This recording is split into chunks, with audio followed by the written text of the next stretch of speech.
Howdy hackers and welcome to FairLight TV. It's been a very long time since we published our last episode and there are three reasons for this. First of all, I had a summer break. I also need summer breaks. And I was away and didn't bring any equipment, and I want to bring you the show in a very good quality, so it didn't really work to bring all of that gear around when I was out of house. Second one was, of course, that we didn't buffer enough material to be kind of sufficient throughout the summer, so there was basically nothing buffered when summer started, so we ran out of material, so that's why you had a summer break. And the third one is the most distressing one.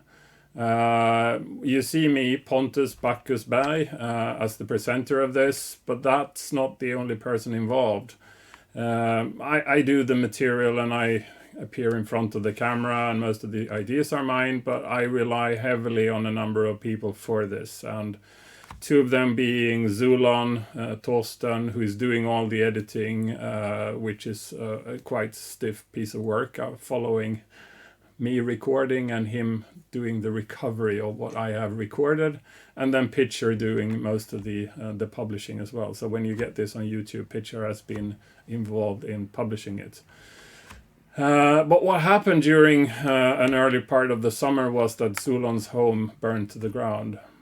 Yeah, it's absolutely horrendously bad. So his family is fine, but and all the damage is material, but of course, there is no way we can request anybody to work with stuff for YouTube when the family is in a distress without a valid home or having basically any stuff except what the clothes that they were wearing. So when you see this proves that we have been able to reestablish some sort of editing capability. Hopefully, Torsten has been able to do it. So, Torsten, we're here for you, and congratulations for being able to edit this so you can bring it to the world again. Let's dive into the topic of today. Okay, so what we have done a number of times before is taking a look at stuff on the basis of Hunter's Moon, and we will continue that quest today. What you have seen before was kind of ripping the game from the tape, so basically cracking Cyberload. This time we will take a look at the actual file that we have extracted. I have referenced before that the file is actually a freeze. It's frozen using expert cartridge, so the task of today is defreezing the stuff from the expert cartridge format. It would be generally applicable for defreezing basically any format. The addresses would be slightly different, but the general principle is the same. There is a big difference between extracting the files from a disk or from a tape where they are individual segments, because the areas between the segments you can basically clean them out because it's supposed to be empty. It's not supposed to be anything there. So if you clean that out, it will pack more efficiently. When you have a frozen file, you basically don't know what's valid for the game and what's crap that you can remove. A lot of it is sort of apparent if you're used to doing this, but there are segments where you can't really be sure. So what you need to do then is clean it, play the game, and see if the game is affected in any way. And the sort of that's the old traditional way of doing it. What you can do now is also using C64 Debugger, which gives you a graphical view of what is in use at the time, what is executed and what is not. And then you can set basically a massive amount of breakpoints. And if any of them trigger at any point in time, you know that piece of code has been executed. So there are basically cheat ways of doing things today none of them were available back in the days. But let's dive into the actual process of defreezing Hunter's Moon. Okay, so let's start. This and what do we have on the disk? So what we have on the disk is first the main file, which is the frozen file as extracted from the loader. The second file is the picture in Advanced Art Studio format, I guess was the one I used. So what we do now is we're going to load the file, and we're using warp mode, and you can see here that this is Trilogic version 2.9. So that's Trilogic is the company behind Expert Cartridge. So this tells you that it's been using Trilogic or the Expert Cartridge. I guess the software was brought to us in 1986, which is the line number of this. It's a very easy. You need to set something, and why not set it to the year? Okay, so let's see what we have here.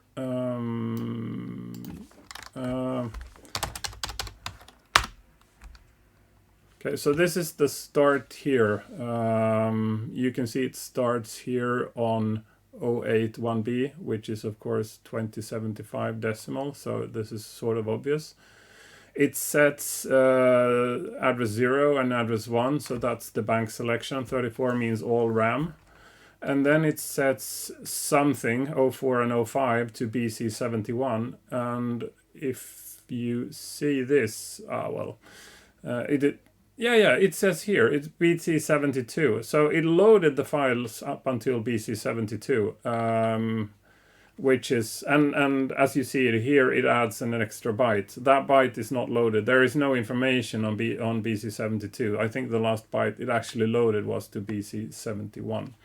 Which is the one that's set by this register here.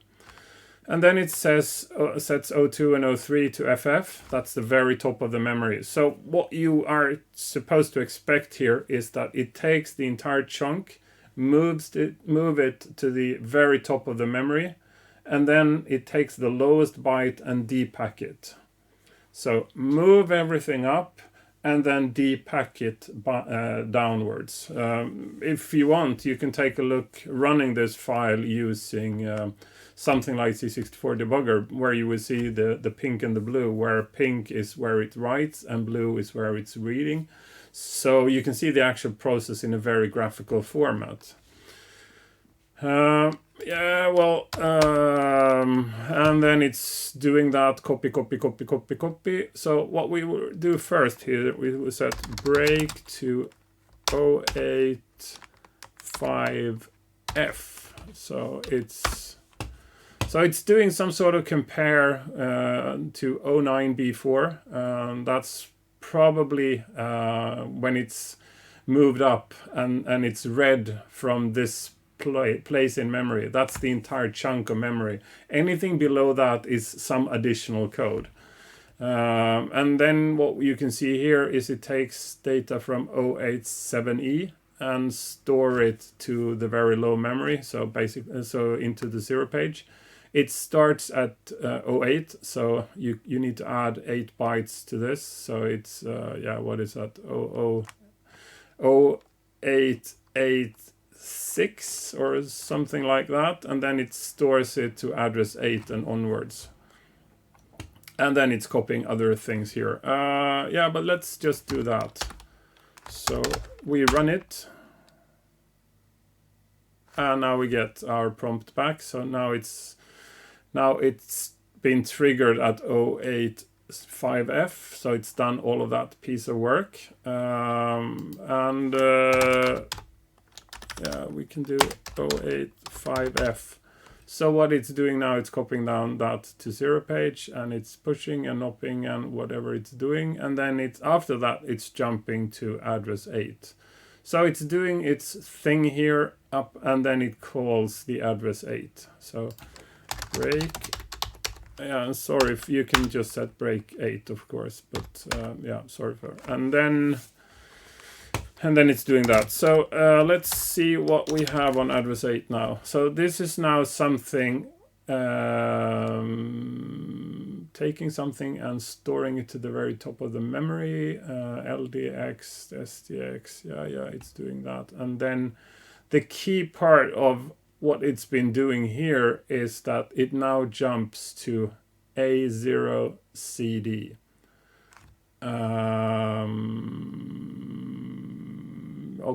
So break a yeah, well, let's set it to address 39. So again, let's have a look at what it's actually been doing here. So copying from, it's been doing all the depacking, and it couldn't when it's using address 34. The very top, or the memory map of 34, meaning all RAM. If you get an IRQ or an NMI during this, it will use the vector on the very top there. So you don't want to do that. So it's good to just keep the last 6 bytes and keep them as they are, because then you would have all the IRQ triggering being done properly, and all the NMI triggering being done properly as well. So and just on the very last piece you can start fiddling with that, because then you basically need to let go of all the control and have the game start. So it is copying 0f, so 15 bytes here up onto the very top of the memory. Setting 01, setting DO20, not sure why it's using F3, it could just as well do 3, but that's what it's doing, and setting a few of the timers, setting 01 to 34, again all RAM, setting Y and X, so setting Y, and then it's transferring F9 to the stack pointer, which means that it sets where the stack is pointing on the stack, so page 1, and then it's calling this AO CD. So no, we haven't been doing that. So yeah, now it's sorry, it didn't reach that. It's still doing the 08, so it's triggering on the 08 several times here. Break, so we delete the I've been doing that. Sorry, delete 5, delete 2, break. Okay, delete 2. I thought I did CD. And then we can also delete 1. Okay, now we only have that 39 thing. And now it's doing basically the full depack here. And I can press warp to make it go faster. Okay, so AOCD was the address we are now on.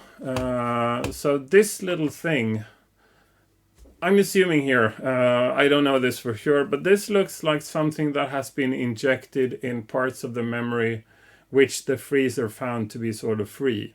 It needed a number of pages so it could store additional data. I don't have no idea if the entire memory is actually fully used. What it will do then, I don't know. But so here, what it's doing, it's taking stuff from address A001, X, and then storing it to address 1. So it's basically copying stuff from A1000 to 0 page, but not the entire 0 page. It will stop at address 1. So that is restoring the 0 page in the frozen state, and then it's also zeroing out after itself. So we have to assume that there are 0, so it's 0 filled area, this address A1000. So it's clearing that again, also making that look like it did when you press the freeze button. And then it's doing LDX, and then it's jumping to somewhere in the stack. So there is the last piece of the depacker on the stack here.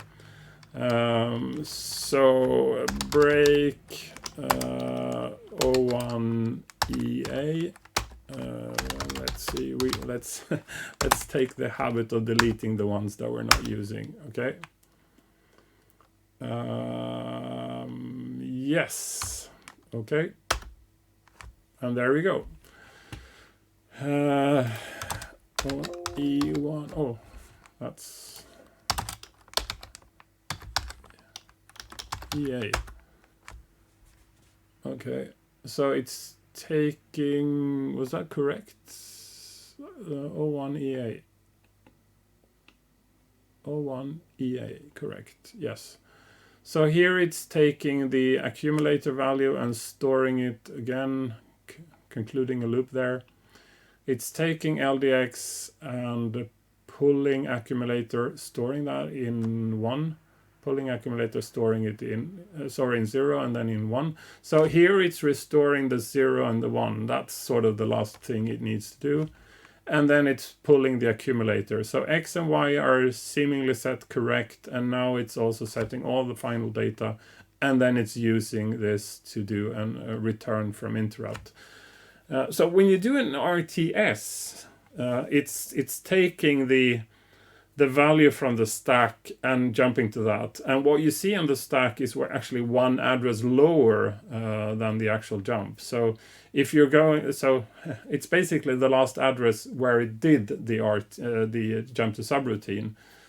And then it adds 1 to that, and then it's calling that. So, but RTI is using return from interrupt. So, and that is also picking 2 values, but they are the actual jump values. So if you are comparing RTS and RTI, that's quite difficult to understand why they did that differently. RTI also picks up the processor status, so all the status registers. So the status register is reset, and that's also proper. I guess you can see here that 2F and 37 are the values it's going to pick. And then A and X and Y, could that be that? Yeah, let's find out. So break on O1F9, that is the RTI. Okay.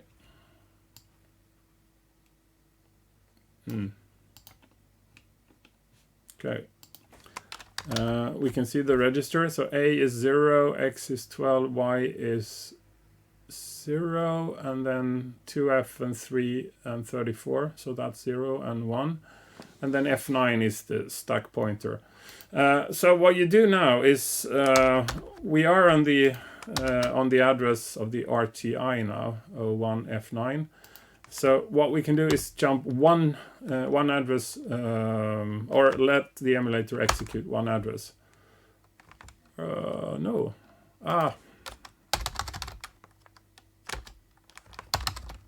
Again, this thing, it's looping there. Now it is on 101F9. So, and then we let it execute the RTI.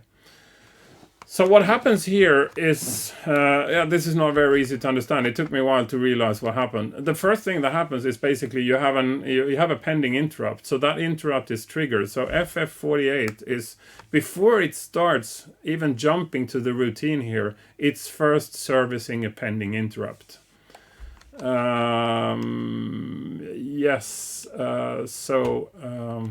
And I can do break EA86. EA6.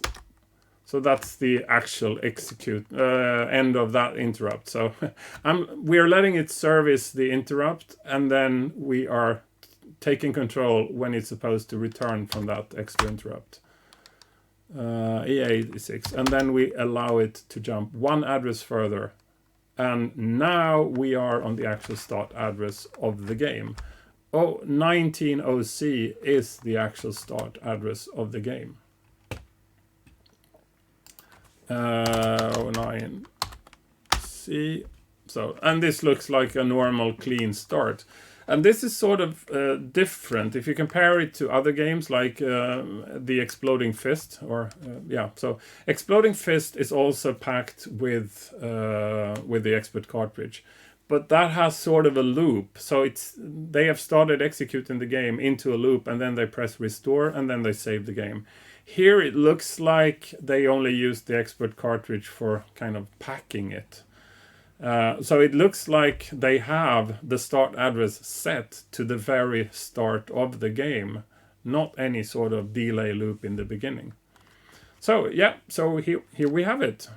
What you can do now is save the entire chunk of memory. But we don't know where it started, right? So we need to find that out.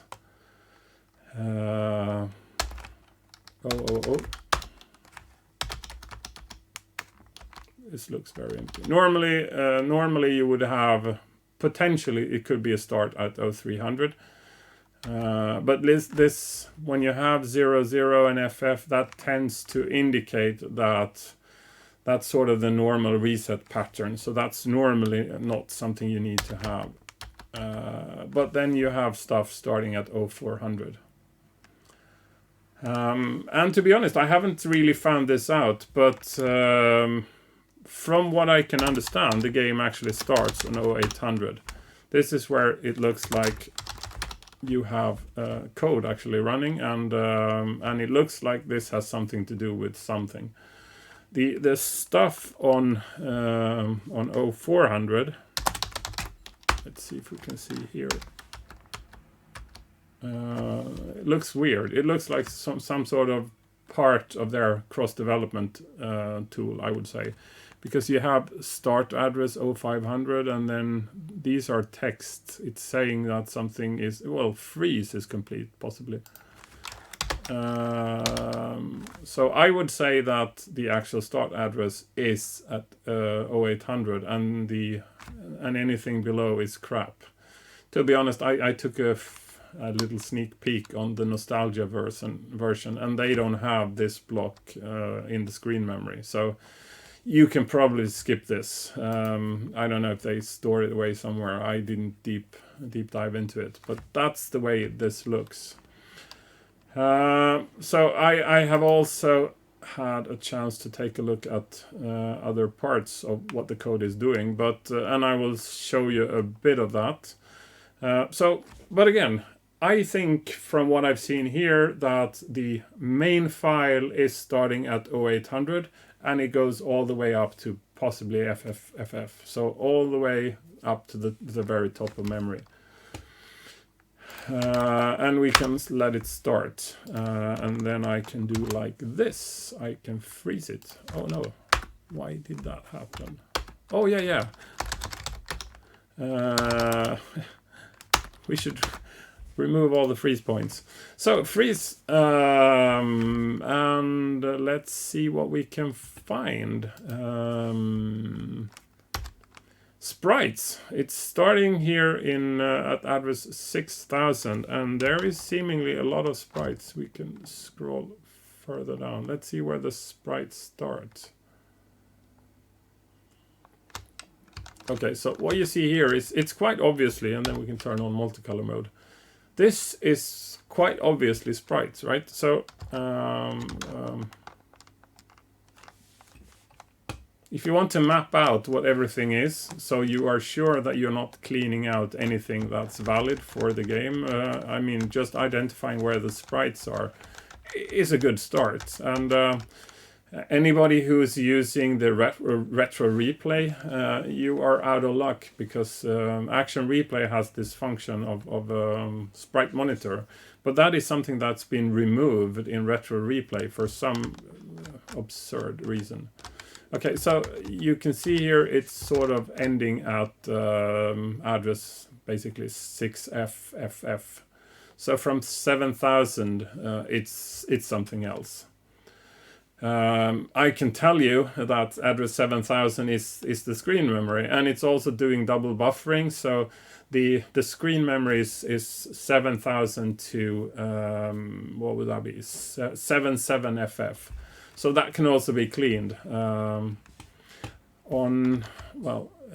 If you've done looking at sprites, it's also you can start telling where fonts are as well. It's not very obvious, but this is the font. So there is a font at 7800, and that one goes up to 7FFF, and then you also have an additional font at 4800, so 4800. There is more graphic up here. Oh, now we're scrolling it the right direction. So there is more graphics, C1000 up to CFFF. Yeah, so we're doing that. There is an additional block of sprites between D1000 and DFFF. Yeah, so that's just identifying a few of the objects or a few of the areas that you are sure are valid for the game. So when you start cleansing out, don't touch with these because they are valid for the game. You already seen this. Here, C64 Debugger is also an ultimate tool because they're using C64 Debugger. You can see that what it uses for fonts, and you can see the screen memories and all of that. It's absolutely superior to anything else. But I just wanted to show you the old-fashioned way of doing it like this. And we can start the game again. And now you've started to clean the game, and you can look through it and see if you find areas that you can clean out again. And the next steps for kind of concluding the crack, the defrozen crack, would be to first hunt for trainer and then implement some sort of make file that would compress it, including the trainers. I would implement the trainer on 7000. That makes a lot of sense because the area is free and you already know that the game will use 7000 as its screen, which means that whatever you place there is overwritten, and it's absolutely sure that that memory area is free. And then you can actually use the normal screen memory down at 0400 for screen. So you don't need to change anything or setting the screen to point to somewhere else. It's very handy to keep the screen and use all the normal printing routines to print it to 0400. And then the next step would be to pack it and add the intro and then crunch it using Exomizer and then build the D64 file. If you are one of the current crackers using what's trendy today, you would probably also type in the docs and have some sort of doc viewer showing that for you, and also adding that to the D64 file. But I think I will hold for now, and let's look into hunting trainers and implementing trainers in the next episode. So we will be humiliating Hunter's Moon even further in a future episode. So again, thanks for watching and stay tuned for the next episode of FairLight TV.